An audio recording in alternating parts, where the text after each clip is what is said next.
Radhikesh. Today's curious question is, what is love? जब भक्तों के मन में ये सवाल आया कि श्री कृष्ण प्रेम क्या है, व्हाट इज़ लव, तो हमारे मैसेज पर श्री कृष्ण जी ने गिफ्ट कर दी श्री रामचरित्र मानस। संत गोस्वामी तुलसीदास जी ने एक बहुत ही सुंदर सी किताब लिखी है जिसका नाम है श्री रामचरित्र मानस।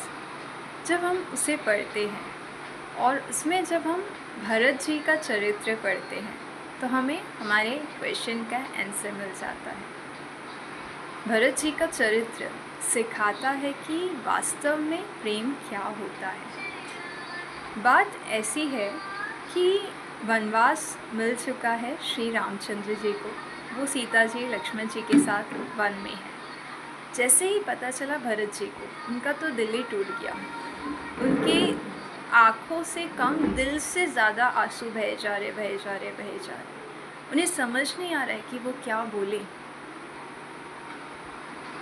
एकदम ऐसी स्थिति में आ गए वो कि क्या करूँ अब मैं।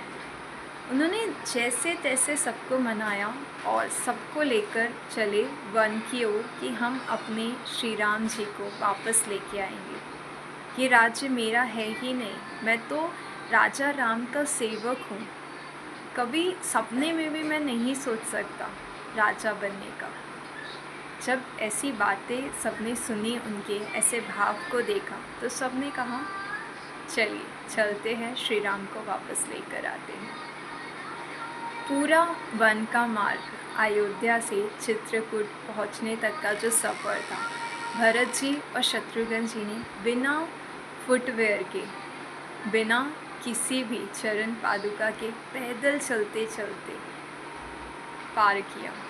और जब वो पहुँचे प्रभु श्री राम जी के सामने दंडवत हो गए।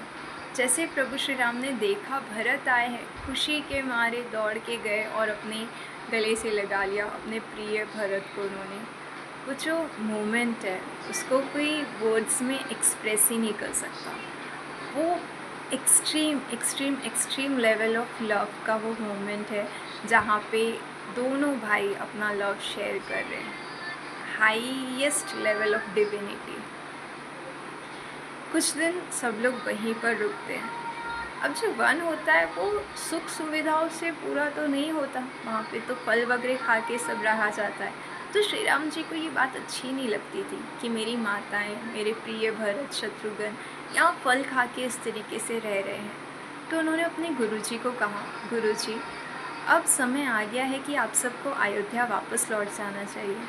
आप सब है तो मुझे अच्छा तो बहुत लगता है, लेकिन ये बात मुझे बहुत कष्ट देती है कि मेरी माताएं, मेरे प्रिय भ्राताएं और सारे अयोध्यावासी यहाँ पे इस तरीके से कंद मूल फल खा के रहते हैं। तो गुरुजी ने सबको बताया कि श्री राम जी की इच्छा है कि हम वापस चलें। तो भरत जी ने कहा कि वापस चलेंगे तो श्री राम जी को भी वापस आना पड़ेगा, तभी हम सब वापस जाएंगे। और इस बात पे बहुत देर तक बहुत अच्छी तरीके से डिस्कशन हुआ। श्री राम जी ने अपने साइड्स बताए कि धर्म का पालन करना ही सबसे बड़ा सत्य है। धर्म का पालन यही कहता है कि मैं वन में ही रुकूँ 14 साल तक। लक्ष्मण जी ने अपने व्यूज़ दिए वहाँ पे, फिर भरत जी ने अपनी बातें कही और उसके बाद में जितने भी वरिष्ठ थे सब ने अपने अपने मंत्रियों ने, गुरुजी ने अपनी अपनी बातें बताई। लेकिन कोई समाधान नहीं निकल पा रहा था कि पलरा भाड़ी भरत जी का है या फिर राम जी का है। तो फाइनली हमारी सीता माता के जो पिता है वो बहुत ज्ञानी माने जाते हैं, सब उनकी बहुत रिस्पेक्ट करते हैं। तो जनक जी से पूछा गया कि आप कहिए कि क्या ज़्यादा उचित होगा। फिर उन्होंने धर्म के अकॉर्डिंग अपने व्यू पॉइंट्स वहाँ पर रखे, जिसमें श्री राम जी सही थे लेकिन लक्ष्मण जी का प्रेम अतुलनीय था, इसलिए वहाँ पे पलरा भारी हो गया लक्ष्मण जी का। और फाइनली ये तय हुआ कि लक्ष्मण जी का साइड ज़्यादा पावरफुल है, मतलब लक्ष्मण जी जीत गए। सब ये बात सुन के बहुत खुश हो गए। और श्री राम जी ने भी कह दिया कि अगर आप सभी का यही मत है तो ठीक है, मैं वापस चलने के लिए तैयार हूँ।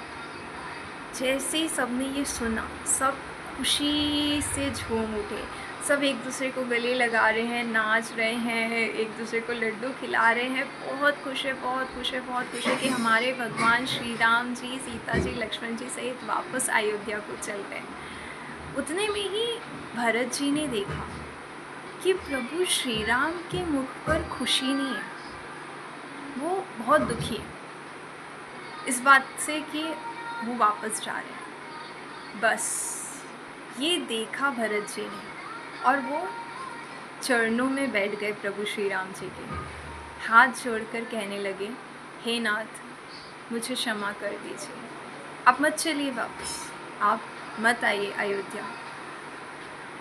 मैं सब कुछ देख सकता हूँ लेकिन आपके चेहरे में उदासी नहीं देख सकता। मैं थोड़ा स्वार्थी हो गया था और उसी स्वार्थ के कारण मैं प्रेम का वास्तविक मतलब भूल गया था। प्रेम पाना नहीं है, प्रेम तो प्रेमी को खुश देखना है।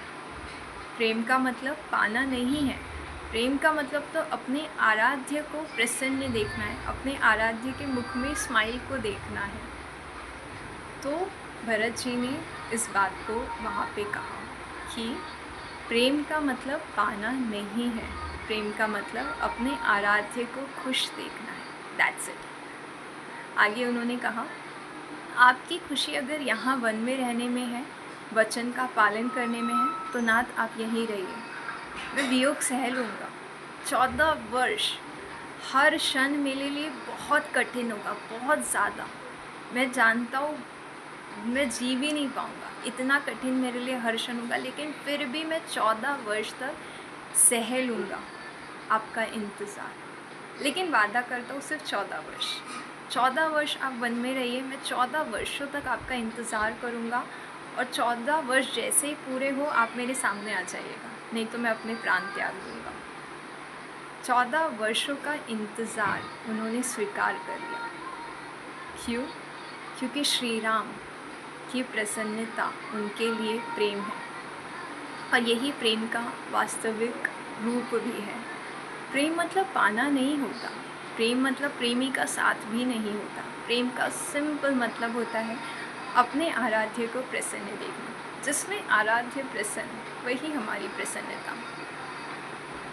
So this is the true meaning of love. आगे उन्होंने श्री राम जी से प्रार्थना की कि आप अपनी चरण पादुकाएं दे दीजिए, सिंहासन पर यही रहेंगी और इसकी सेवा करते हुए मैं आपका दास बन के आपकी अयोध्या का ख्याल रखूँगा 14 साल तक। और फिर श्री राम जी की चरण पादुकाओं को अपने सर पर रखकर पैदल चलते चलते चित्रकूट से वापस अयोध्या आए भरत जी, और अयोध्या के ही पहले नंदीग्राम में रुक गए और सबको कहा कि अब यहाँ से आगे आप सब जाइए, मैं 14 वर्षों तक इसी नंदीग्राम में रहूँगा और अपने आराध्य, अपने भगवान, अपने भ्राता, अपने प्रेम श्री राम का इंतज़ार करूँगा। और 14 वर्षों तक भरत जी उसी नंदीग्राम में ठीक वैसे रहे जैसे श्री राम जी रहे। जैसे कपड़े साधारण से बलकल श्री राम जी ने पहने, वही 14 साल तक लक्ष्मण जी ने पहने। जो फल खाकर श्री राम जी रहे वनवास में, वही 14 साल तक भरत जी नंदीग्राम में केवल फल खाकर रहा करते थे। हर क्षण बस श्री राम जी के आने की प्रतीक्षा में जिया करते थे और एक ही इंतज़ार रहता था कि अब श्री राम आ जाएंगे, अब श्री राम आ जाएंगे, अब श्री राम आ जाएंगे। जिस तरीके से वनवास का जीवन श्री राम जी ने जिया, वैसा ही भरत जी ने जिया कि जैसे मेरे आराध्य रह रहे, मैं भी वैसा ही रहूँगा, मैं दास हूँ उनका। ये होता है लव, ये होता है ट्रू लव। और यहाँ पे ना एक बात ये है कि जो जीवन भरत जी ने जिया वो थोड़ा ज़्यादा डिफ़िकल्ट था। क्यों? क्योंकि वनवास में श्री राम जी के साथ तो सीता माता और लक्ष्मण जी भी थे, और जब अपनों का साथ होता है तो क्या वन क्या महल, हर जगह ही सुहावनी हो जाती है। लेकिन यहाँ भरत जी अकेले थे, बस भरत जी और श्री राम जी की प्रतीक्षा, श्री राम जी की यादें। तो भरत जी ने जो त्याग किया, भरत जी ने जो प्रेम किया श्री राम जी से, वैसा कभी वैसा कभी वैसा कभी कोई भाई अपने भाई को कर ही नहीं सकता।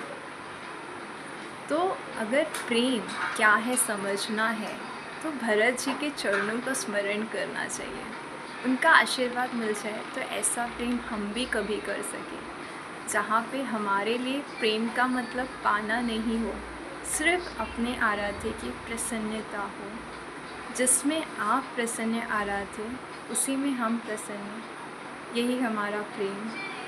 चाहे आप हमें अपने से दूर रख के प्रसन्न हैं तो यही सही, यही हमारा प्रेम।